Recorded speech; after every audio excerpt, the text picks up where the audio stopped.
తిరుపతి వెంకటేశ్వర స్వామి కలియుగ దైవం అని చెప్తూ ఉంటారు. తిరుపతి యొక్క వెంకటేశ్వర స్వామి యొక్క విశిష్టత ఏంటి? ఇక్కడ ఏమైనా మహిమలు? కలౌ వెంకటనాయకో అన్నారు. అందరికీ కులదైవం ఇంచుమించు వెంకటేశ్వర స్వామి, కలియుగ దైవం ఆయన. అంటే కులదైవాలుగా ఇష్టదైవాలుగా ఉంటారు. చాలామంది శివుణ్ణి పూజ చేస్తారు, చాలామంది వేరే వేరే దేవుళ్ళని పూజ చేసినప్పటికీ కూడా మన కలియుగానికి ఆయనే కలౌ వెంకటనాయకో అంట. వెంకటేశ్వర స్వామి అందరికీ కులదైవం, అందరి దేవుడు. తర్వాత ఈయన శ్రీకృష్ణుడే శ్రీనివాసుడిగా మారిపోతాడు, ట్రాన్స్ఫర్మేషన్ అనమాట. అందువలన ఫిజిక్స్లో మనకు ఒక లా ఉంది, law of conservation of energy అని. Energy can neither be created not destroyed but when be transform to one form to the other. అంటే శక్తిని ఎవరు కూడా నాశనం చేయలేరు, ఒక రూపం నుంచి ఇంకో రూపం మారిపోతాడు. అలాగా కెనెటిక్ ఎనర్జీ పొటెన్షియల్ ఎనర్జీగా, థర్మల్ ఎనర్జీ, కోల్ హైడ్రో ఎలక్ట్రిసిటీగా ఎలా అయితే చేంజ్ అవుతాయో అలాగా శ్రీకృష్ణుడు అనేటివాడు ఒక ఎనర్జీ, ఆయనే శ్రీనివాసుడిగా మారిపోయాడు.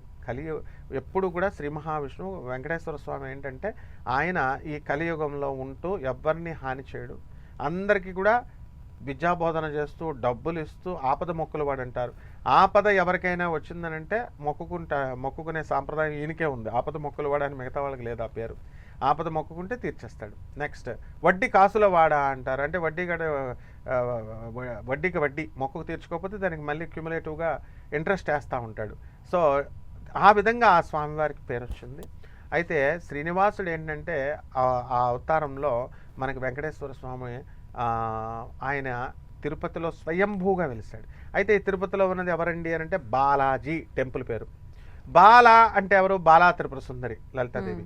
జీ అంటే గౌరవంగా నార్త్ ఇండియాలో చెప్తాం, అంటే అక్కడ ఉన్నది బాలా త్రిపుర సుందరి అమ్మవారు అని అంటారు. రెండవది ఎదురు నుంచి చూసినప్పుడు ఆయన యొక్క శంఖాలు చక్రాలు ఇదంతా చూసి జగన్మోహిని రూపంలో ఉంటాడు కాబట్టి ఆయన్ని విష్ణుమూర్తి అవతారము అంటారు.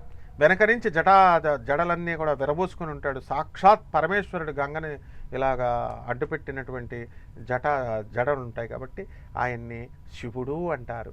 అక్కడ అలాగే ఆఖరిగా సుబ్రహ్మణ్యేశ్వర స్వామి వారు అక్కడ తపస్సు చేశారు కాబట్టి సుబ్రహ్మణ్యేశ్వర అవతారం అంటారు.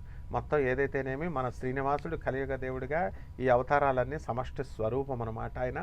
అందువల్ల అక్కడ గుడిలో పనిచేస్తున్నటువంటి ప్రధాన పూజారిగా పనిచేస్తున్నటువంటి మా గురువుగారు అయినటువంటి రమణ దీక్షితులు గారు ఎన్నో వీడియోల్లో చెప్పారు. ఫస్ట్ టైం ఆయన కలియుగ దైవం కదా, ఆయన డ్యూటీ ఎక్కినప్పుడు ఫస్ట్ టైం వెంకటేశ్వర స్వామి పాదాలు పట్టుకోవాలంటే భయం వేసిందంట. ఎందుకంటే మెత్తగా ఉంటాయి అక్కడ. ఆయన యొక్క జుట్టు అక్కడ విగ్రహం ఎలా ఉంటుందంటే స్వెట్టింగ్ వస్తుంది.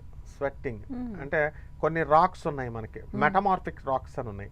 మెటమార్ఫిక్ రాక్స్ అవి ప్రాణం ఉంటాయి లోపల, ఎదుగుతాయి. అందుకే యాగంటి నంది పెద్దదిగా అయిపోయి రంకేస్తుంది అంటారు. అట్లాగే కొన్ని స్టోన్స్ సాలగ్రామాలు ఉంటాయి. సాలగ్రామాల లోపల మనకి జీవం ఉంటుంది. అది మనకి స్వెట్టింగ్ గిట్టింగ్ వచ్చినట్టే వస్తాయి. అదంతా కూడా ఆ రాయి అంతా కూడా సాలగ్రామ రాయితో చేసింది కాబట్టి స్వామివారిని ముట్టుకున్నప్పుడు స్వెట్టింగ్ వస్తుంది. అది అనుభూతి చెందాల. ఫిజికల్గా ఇలా మనకలాగా చెమటలు వస్తున్నాయండి అని కాదు. అలాగే జుట్టు కూడా మెత్తగా ఉంటుందని చెప్తారు. సో అలా ఐశ్వర్యలక్ష్మి అని చెప్పేసి ఇష్టకామేశ్వరి అమ్మవారిని మనకి శ్రీశైలం అడవుల్లో కూడా ఒక అమ్మవారు ఉంటుంది. ఆమెను ముట్టుకుంటే మనిషిని ముట్టుకున్న బొట్టు పెట్టేటప్పుడు మనిషిని ముట్టుకున్న స్పర్శ, ఆ జ్ఞానం వస్తుంది, ఆ ఫీలింగ్ వస్తుంది అంటారు. అలాగే వెంకటేశ్వర స్వామి వారికి వస్తుంది. అంటే అక్కడ రమణ దీక్షితులు గారు మా గురువు గారు చెప్తే ఉంటారు, ప్రధాన పూజారి గారు, కేవలం వెంకటేశ్వర స్వామి వారికి మనం మానవుల ఒక్కళ్ళమే దర్శనానికి వెళ్తాం అనుకుంటాం. జనాలు మనం తోసేస్తుంటే వాళ్ళ మీద కోపంతో వెంకటేశ్వర స్వామి మీద కూడా కోపం వచ్చేది నాకు, తోసిపడేస్తుంటే. తిరుపతి ఎందుకు మనకి అని అనుకునేలాగా చేసేసారు వీళ్ళు. కానీ పాపం అలా లేకపోతే కంట్రోల్ చేయలేరు. అయితే ఆయన ఏం చెప్పారు, యక్షులు, గంధర్వులు, కిన్నెర్లు, కింపురుషులు కూడా వస్తారట, మహాత్ములు వస్తారు. ఆ ఫీలింగ్ అర్థమైపోద్దట. ఎందువలన అక్కడ మనకి పాజిటివ్ వైబ్స్ అని మొదలు పెట్టాం కదా, పాజిటివ్ ఎనర్జీస్ అని. ఎవరైతే పాజిటివ్ వైబ్స్ వాళ్ళు వచ్చినప్పుడు ఆ తరంగాల డిఫరెన్స్ తెలిసిపోద్ది అనమాట. అలాగా ఆ ఋషులు వచ్చిన ఫీలింగ్, ఆ సిద్ధులు, గంధర్వులు, ఇది కాశీగుడిలో కూడా జరుగుతుంది. సో ఇవన్నీ ఏంటంటే ఈ శ్రీనివాసుడు ఐశ్వర్యం ఎంతసేపు కూడా శ్రీ మహావిష్ణువు కాబట్టి నిత్య కళ్యాణం. అక్కడ జనరల్గా దేవాలయాల్లో అమ్మ అందరూ ఎందుకు వెళ్తారు దేవాలయాలకి? కష్టాలు చెప్పుకోవడానికి. స్వామి నాకు పెళ్ళి అవ్వట్లా, లేకపోతే స్వామి నాకు పిల్లలు కావాలా, స్వామి నాకు అన్ని నెగిటివ్లే ఉంటాయి అంతా. అయితే ఆ నెగిటివ్లు ఉన్నప్పుడు నెగిటివ్ వైబ్స్ అంతా కూడా స్ప్రెడ్ అయిపోతారు కొన్ని లక్షల మంది, కోట్ల మంది డివోటీస్ కాబట్టి. కానీ విచిత్రం ఏంటంటే మామూలు దేవాలయాలలో ఆ నెగిటివ్ వైబ్స్ని అణిచేయాలి, లేకపోతే మనం వెళ్ళిన వాళ్ళకి పట్టుకుంటాయి నెగిటివ్ వైబ్స్. అంటే అక్కడ జరిగేది అక్కడ స్వయంభూ కాబట్టి, సాక్షాత్ శ్రీమన్నారాయణుడిగా శ్రీనివాసుడిగా పుట్టాడు కాబట్టి అక్కడ ఏం జరిగిందనమాట, అక్కడ నిత్యం పూజలే, మార్నింగ్ పూజలు, తెల్లారుజాము పూజలు, సుప్రభాతం పూజలు, ఈ పూజలు, తోమాల పూజలు, ఇలా రకరకాల పూజలు ఎందుకు చేస్తూ ఉంటారు. ప్రతిరోజు కూడా కళ్యాణం ఏ గుళ్ళోనూ చేయలేరు, కానీ తిరుపతిలో చేస్తాం నిత్య కళ్యాణం. అందువలన తిరుమల తిరుపతి శ్రీనివాసుడికి ఎప్పుడు కూడా నిత్యము కళ్యాణం జరుగుతుంది. అందువలన ఆ పూజల వల్ల ఇక్కడ నెగిటివ్ వైబ్స్, భక్తులు తీసుకొచ్చేటటువంటి ఆ నెగిటివిటీని నల్లిఫై చేసేస్తాడు. అందువలన తిరుపతికి అందరు వెళ్తారనమాట. ఒక బెజవాడ కనకదుర్గమ్మ దేవస్థానం అయినా, ఒక తిరుపతి అయినా అందుకు వెళ్తాం మనం. అక్కడ జరుగుతున్నటువంటి పూజలు ఆధిక్యంతో ఉంటాయి కాబట్టి వీటిలన్నిటిని నల్లిఫై చేసేస్తాడు. ఇక శ్రీనివాసుడి గురించి చెప్పేది, ఆకాశరాజు అయినటువంటి పద్మావతి అమ్మవారిని పెళ్లి చేసుకున్నాడు, బాగానే ఉంది. అప్పు చేసుకున్నాడు కుబేరుడు అని చెబుతారు. అదంతా కథలు అనమాట, అంటే అర్థం చేసుకోవాలని. అసలు సాక్షాత్తు 14 భువన భాండాలకి నాయకుడు శ్రీనివాసుడు. నా పేరు కూడా ఇంట్లో శ్రీనివాసే, స్కూల్లో వీర వెంకట సత్యనారాయణ మూర్తి అనమాట. సో ఆ శ్రీనివాస్ అని పిలిచేటప్పుడు నాకు ఎలా ఉండే తెలుసా నా వైభవం, అబ్బా చాలా సూపర్ అనమాట. ఆ ఫీలింగే డిఫరెంట్ ఉండేది. అదే వీర వెంకట సత్యనారాయణ మూర్తి అన్నప్పుడు ఒక ఆటో డ్రైవర్ చెప్పాడు, నేను ఎక్కుతుంటే పైకి, ఏమన్నాడు, సార్ తిరుపతి వెంకటేశ్వర స్వామి కొండ ఎత్తు కాబట్టి ఆ పేరున్న వాళ్ళు హై లెవెల్లో ఉంటారు, వెంకటేశ్వర స్వామి మన చిన్న కొండ సార్, చిన్న కొండ కాబట్టి చిన్నగా ఉండదంటే కరెక్టేరా నువ్వు చెప్పింది.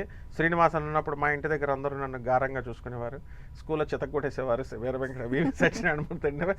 కానీ మెరిట్ స్టూడెంట్ అవడం వల్ల నాకు కొంచెం ప్రాబ్లం తప్పిందన్న, కానీ ఆ అబ్బాయి చెప్పింది కరెక్ట్, అతను చెప్పింది. అందువలంటే శ్రీనివాసుడు అంటే వైభవం. అక్కడ తిరుమలలో శ్రీనివాసుడికి నిత్యము కళ్యాణమేనమ్మా.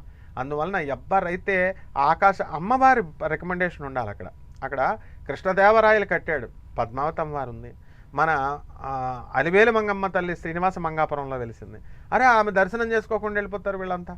మొట్టమొదట తిరుపతి కాదు వెళ్ళాల్సిందే, మొట్టమొదట అలివేలు మంగమ్మ తల్లిని దర్శనం చేసుకోవాలి. అక్కడ ఒక సాంప్రదాయం ఉందమ్మా తిరుపతిలో. ఆ ల్యాండ్ అంతా కూడా మనకి వరాహ అవతారం, శ్రీనివాసుడే వరాహ అవతారం, ఫస్ట్ అవతారం. ఆయన ఎత్తినప్పుడు భూమిని హిరణ్యాక్షుడు తీసుకెళ్ళిపోయి లోపల పడేస్తే ఆ భూమిని తీసుకొచ్చి రక్షించి మళ్ళీ ఇచ్చాడు కాబట్టి ఆ ల్యాండ్ అంతా వరాహ నరసింహస్వామిది. అప్పుడు ఆ కొండను అడిగాడు అనమాట, అప్పు అడిగాడు శ్రీనివాసుడు, నాకు ఇవ్వు అని అంటే సరే అని ఇచ్చాడు. ఇచ్చితే నేను వెలిసాను, ఆయన వెలిసాడు స్వామివారు, బాగుంది. ఆ ఇచ్చినందుకు గాను కృతజ్ఞతగా ఆయన ఏం చెప్పాడు, ప్రతి ఫస్ట్ నన్ను దర్శించుకునే ముందు ఫస్ట్ నేను దర్శించుకుంటారు అన్నారు. అందరూ కూడా అక్కడ కోనేరు ఉంటుంది కదా స్వామివారిది శ్రీనివాసుడిది, ఆ కోనేరు దగ్గర నరసింహస్వామి, వరాహ నరసింహస్వామి యొక్క గుడి, వరాహ అవతారం మూర్తి యొక్క గుడి, అక్కడ కూడా పెద్ద లైన్ అయిపోద్ది అనమాట. ఈ తిరుపతిలోనే మనం భరించలేకపోతున్నాం ఈ లైన్ అంటే. నిజంగా అంత జనం, పాపం జనం అమాయకులు అనమాట. వీళ్ళకి ఈ చాలామందికి ఆ స్టోరీ తెలియదు, తెలిసినా కూడా ఇంకెందుకులే మనకి ఇక్కడికే పెద్ద లైన్లో నుంచో పెడుతున్నారు, అక్కడ కూడా వెళ్తే పెద్ద లైన్ అని. అక్కడ కూడా అంత లైన్ అయిపోవాలి అసలు యాక్చువల్గా. ఆ ముందు స్వామివారిని అక్కడ దర్శనం చేసుకొని ఆ తర్వాత మన బిగ్ బాస్, ప్రపంచానికే విశ్వానికే బిగ్ బాస్ అయినటువంటి శ్రీనివాసుడిని, వెంకటేశ్వర స్వామి వారిని దర్శనం చేసుకోవాలి. అలాగే అమ్మవారు మన అలివేలు మంగాపురం మర్చిపోకూడదు. క్రింద మరి మనకి ఈయన గోవిందరాజులు ఉన్నాడు కదా, ఆయన కంచం ఇది కొలిచి ఆ యొక్క దాన్ని ఏమంటారు, కొంచాన్ని తల క్రింద పెట్టి పడుకుంటాడు. ఆ విధంగా దేవస్థానంలో ఇక్కడ ఏంటంటే శ్రీనివాసుడు ఎందుకు వడ్డీ కాసుల వాడు, ఎందుకు ఈ పేరు వచ్చిందంటే, అసలు 14 భువన భాండాలకి నాయకుడైనటువంటి అతను కుబేరుడికి ఒక పోస్ట్ ఇచ్చాడు, అష్టదిక్పాలకి, నువ్వు వెళ్ళి డ్యూటీ చెయ్యి, కమాన్ కుబేరా గో అని, యక్షుడికి నువ్వు వెళ్ళి ఇది చెయ్యి అన్నాడు. అందరూ వెళ్ళి చేశారు. అలాంటి ఆయన దగ్గర అప్పు తెచ్చుకున్నాడని స్థల పురాణంలో రాస్తారు. దాని అర్థం ఏమిటంటే, ఆ వడ్డీ కట్టలేక కలియుగాంతం వచ్చేటటువంటి అప్పులు తెచ్చలేక వచ్చే వడ్డీ వసూలు చేసుకో అని అన్నాడని స్థల పురాణంలో చెప్తారు. అక్కడ దాని అర్థం ఏమిటంటే, అయ్యా ఇప్పుడు మ్యారేజెస్ మీరు చూస్తే పెద్ద పెద్ద ఫంక్షన్ హాల్లో చేసేస్తున్నారు, 15 లక్షలు 20 లక్షలు వీళ్ళు ఇష్టం అనమాట, అప్పు చేసేసి ఆ అప్పు చేస్తే ఏమైపోతావురా అంటే చెప్పడానికే శ్రీనివాసుడు చెప్తున్నాడు అనమాట. అరే నువ్వు వడ్డీలు కట్టలేక నువ్వు లాస్ట్కి బెకారీ అయిపోతావురా బాబు అని. అక్కడ ఏం చేస్తారమ్మా, శుభ్రంగా భోజనాలు పెడతారు, మంచి మంచి ఫంక్షన్స్, కాస్ట్లీ, 100 మంది వచ్చి తినేస్తారు. భార్యాభర్తలు వీళ్ళు మనుషులన్న తర్వాత కొట్టుకుంటారు కదమ్మా, 2 డిఫరెంట్ సోల్స్ ఎప్పుడు కొట్టుకుంటాయి. సో కొట్టుకున్నప్పుడు వీళ్ళు పోలీస్ స్టేషన్కి పోతారుగా, ఈ తిన్న వాళ్ళల్లో ఒక్కడ పోలీస్ స్టేషన్కి రాడు సాక్ష్యం చెప్పడానికి. కోర్టులకు పోతారుగా, ఈ భోజనాలు చేసిన వాళ్ళు, పెళ్లికి వచ్చిన వాళ్ళలో ఒక్కడ కూడా కోర్టుకు రాడు, పార్టీలు ఇస్తూ ఉంటే వస్తారు. కాబట్టి ఇది మనిషి స్వభావం. కాబట్టి నాయనలారా, ఆర్భాటాలకు వెళ్ళి చూపించుకోవడాల కోసం వెళ్ళి జాగ్రత్తగా డబ్బు ఖర్చు పెట్టుకొని ఇవన్నీ కూడా నష్టపోకండి, మీరు అప్పుల నుంచి బయటకు రాలేరు అని చెప్పడం కోసమే ఆయన కుబేరుడి దగ్గర అప్పు తీసుకున్నాడనేటటువంటి కథను సృష్టించారు. అంతేకాకుండా ఆ యొక్క తిరుపతి గుడిని ఎవరు జగద్గురువైనటువంటి ఆదిశంకరాచార్యులు వారు ఒక శ్రీచక్ర యంత్రాన్ని వేశారు. అది యాక్చువల్గా ఆ యంత్రాన్ని కాళహస్తిలో వేయాలని వెళ్ళారని చెప్పుకుంటారు. ఇది ఒక స్టోరీ అనమాట. అప్పుడు శైవులు, వీరశైవులు, వైష్ణవులు, వీర వైష్ణవులు ఇలా కొట్టేసుకుంటా ఉన్నారు కదా. అప్పుడు అన్ని జగద్గురు ఆదిశంకరాచార్యులు వారు వచ్చేసరికి 64 మతాలు, కాపాలికలు అంటారు, కౌలాచారం, వీళ్ళు కొట్టేసుకుంటే అందరినీ వాదించి అందరినీ కన్విన్స్ చేసి స్వామి జగద్గురువులు ఆదిశంకరాచార్యుల వారు ఒక దారికి తీసుకొచ్చారు.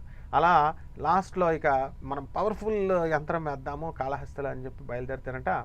ఈ లోపల వాళ్ళు ఏం చేశారు, శైవులు అమ్మో వైష్ణవులు ఇంకా అక్కడ వేసేస్తే తిరుపతిలో శివుడికి వేసేస్తే ఇది జరిగిపోతుంది, ఇంకా ఇప్పటికే మనకి యుద్ధాలు జరుగుతున్నాయని వైష్ణవులు అక్కడ ఉన్నటువంటి కొంతమంది కథ అంటారనమాట. అది కక్షతో చెప్పింది ఇది అని కాదు, అక్కడ అందులో ఒక రీజన్ మీనింగ్ ఉందని పెద్దలు చెప్తారు. ఆయన శిష్యుల్లోనే, శంకరాచార్యుల వారి శిష్యుల్లోనే ఏం చేశారట, అక్కడ భక్తుల్లో ఆయన తీసుకొస్తుంటే అది డైవర్ట్ చేసి అక్కడక్కడే తిప్పేశారంట, అడుగుల్లో తిప్పేసి తెల్లవారి బ్రహ్మ ముహూర్తం వచ్చేసింది. ఎక్కడో ఒక చోట వేసేయాలి యంత్రం. ఎక్కడ వేసేయాలా, అనవసరంగా కాళహస్తికి వెళ్ళకపోతే యంత్రం వేస్ట్ అయిపోతుంది. అందుకని తిరుపతిలో వేస్తారట. అందుకనే దానికి జనాకర్షణ, ధనాకర్షణ. ఇప్పుడు మన వాళ్ళు ఇస్తారంటారు జ్యోతిష్కులు, చూడు ఏమైనా జనాకర్షణ కావాలా, వశీకరణంకి ధనాకర్షణకు ఒక యంత్రం ఎందుకు పనిచేయవు అవి. జగద్గురు ఆదిశంకరాచార్యులు వారు వేశారు కాబట్టి కలియుగాంతం వరకు కూడా మనం శ్రీనివాసుడు ఆ ఎండోమెంట్స్ డిపార్ట్మెంట్లో ఎంప్లాయీస్ మనల్ని తొక్కేసిన తిట్టేసిన ఆ శ్రీనివాసుడి దగ్గరికి మనం వెళుతూనే ఉంటాం.